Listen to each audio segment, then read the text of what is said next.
ఇది ఎట్లుందంటే నాకు 2014 ఎమ్మెల్యే అయిన తర్వాత మన పెద్ద ఆయన మైసూరారెడ్డి గారు ఉన్నారు కదా, మైసూరారెడ్డి గారు ఒక మంచి ఇది చెప్పినారు. ఏమనంటే మేమేమైనా చెప్తే కథ చెప్పినారంటారనమాట.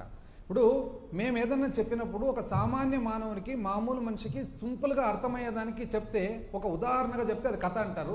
మీదేమంటారంటే ఇది మాది ఒకవేళ కథ అయితే మీదేమంటారు? ఇది మోసం కథ కాదు, మోసం కాదు, పచ్చి మోసం కాదు. ఇది ఏమన్నారు తెలిసిన మైసూరారెడ్డి గారు, ఇదే ప్రకారంగా 2014లో ఎంతో రాష్ట్రం విభజన జరిగింది, తెలుగుదేశం పార్టీ వచ్చింది, చంద్రబాబు నాయుడు గారు చాలా అద్భుతమైన పరిపాలన ఇస్తారంటే ఫస్ట్ బడ్జెట్లోనే మైసూరారెడ్డి గారు నాకు అన్నారనమాట. ఏమని, ఇది మన కొండారెడ్డి బుర్జు కథ ఉన్నట్లుంది అని.